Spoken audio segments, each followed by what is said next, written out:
کیا آپ نہیں دیکھتے ان لوگوں کو جنہوں نے 40 سال کسی کی غلامی میں لگا دیا، آج ان کو ان کی پارٹیوں نے کونے میں بٹھا دیا ہے۔ یہ دنیا کی عزت ہے۔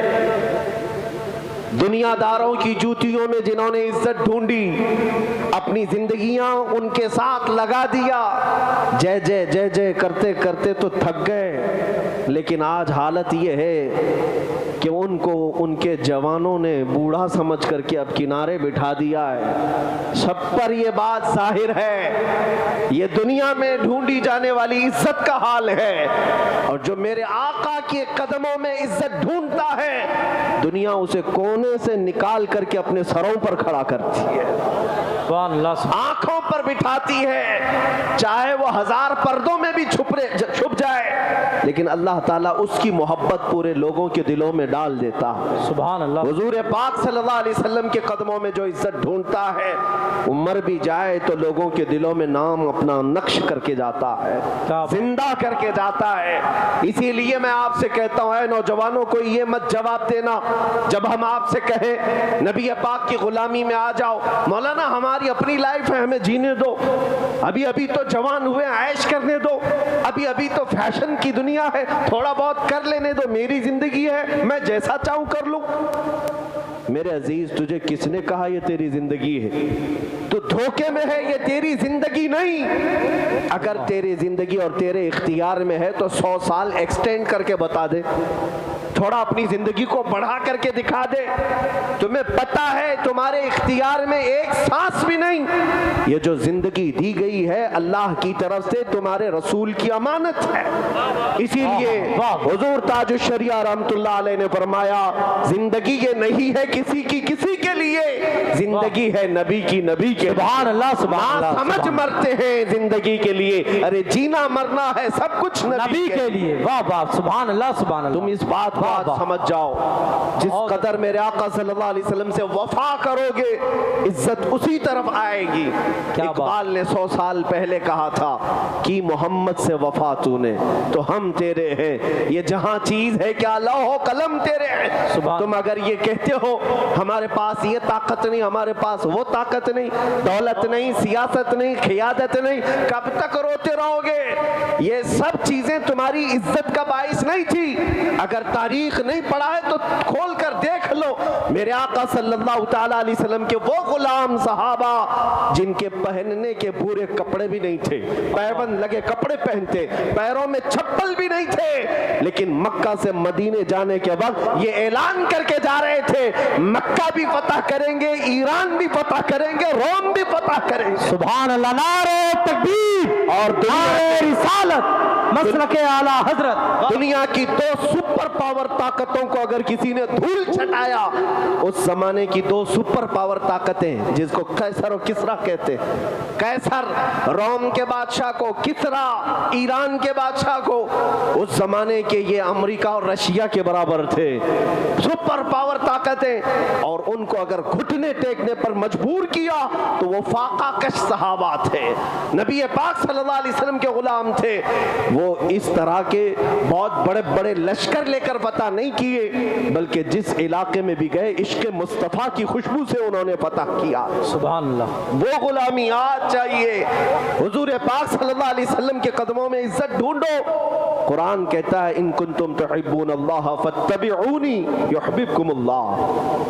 اللہ فرماتا ہے رسول آپ فرما دیں، قل ان کنتم، اللہ فرماتا ہے اپنے رسول سے، اے رسول آپ فرما دیں کہ اگر تم یہ چاہتے ہو کہ اللہ کے محبوب بن جاؤ، اللہ کے محبوب بن جاؤ، تو رسول کی پیروی کرو، اللہ خود تم سے محبت کرے گا۔ سبحان اللہ، سبحان اللہ۔ کیا اللہ نے قرآن میں یہی راستہ بتایا، اور ہمیں بریلی کے امام نے بھی یہی سمجھایا، ابا خدا خدا کا یہی ہے در، نہیں اور کوئی مفر مکر، جو وہاں سے ہو یہیں آ کے ہو، جو یہاں نہیں تو وہاں نہیں۔ سبحان اللہ، سبحان اللہ، زندہ باد، زندہ باد۔ میرے عزیزو، اس نقطے کو آج تمہیں سمجھنے کی ضرورت ہے۔ میں ان بچوں کو کبھی دیکھتا ہوں جن کو آج اس ظالم دنیا نے انٹرنیٹ کے نشے میں ایسا ایڈکٹ بنا دیا ہے کہ یہ دن رات ٹک ٹاک کے مجروں پر مشغول ہیں. ہاں انہیں ایسا لگتا ہے فیس بک ہی پوری دنیا ہے, انسٹاگرام ہی پوری دنیا ہے. نہیں, جب ان ہاتھوں میں تاش کے پتے آئے, شراب کی بوتلیں آئی اور بے حیائی کے نغمے تمہاری زبانوں پر آئے اور تمہاری آنکھیں اخلاق سوز حرکتیں دیکھنے پر مجبور ہو گئی, تبھی تو یہ تمام رحمتیں ہم سے دور ہوئی, تبھی تو یہ مدد اور نصرت اللہ کی ہم سے دور ہوئی. نبی پاک صلی اللہ تعالیٰ علیہ وسلم کے جو غلام ہیں وہ اگر 313 بھی ہو تو اللہ تعالیٰ ان کی مدد کے لیے فرشتے اتارتا. آج بھی تم اگر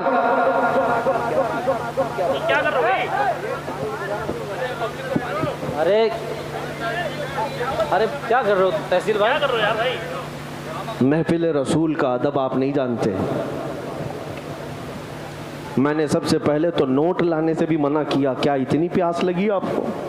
شہید اعظم کانفرنس منا رہے ہیں, حسین اعظم کی پیاس کا ذکر کرتے ہو.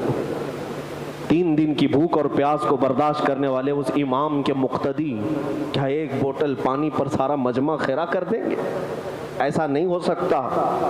اگر سچے حسینی ہو تو ہر چیز کو برداشت کرنے کی طاقت ڈالو, ہر چیز کو برداشت کرنے کی اپنے اندر عادت بھی ڈالو.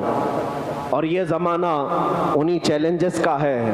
کیا تم ایک بوتل پانی پر بکنے والے لوگ ہو؟ نہیں, اور نہ ہی ادھر ادھر کی. جب میرے آقا صلی اللہ علیہ وسلم کی بات ہو تو میں غزوہ خندق کی ایک بات میں بتا دوں.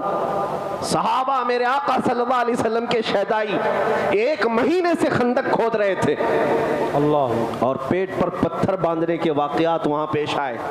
بھوک کی شدت تھی, صحابہ میں کھانے پینے کی چیزیں نہیں تھی.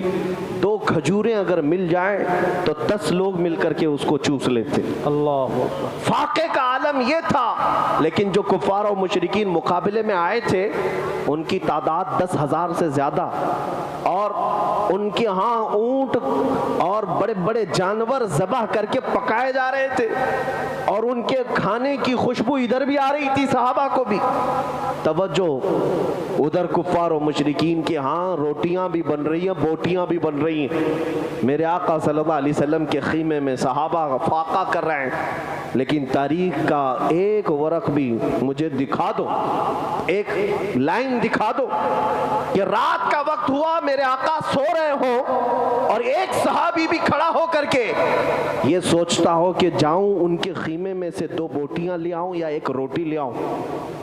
ایک صحابی بھی کبھی ان کے کھانے کی خوشبو کی طرف نہیں متاثر ہوئے.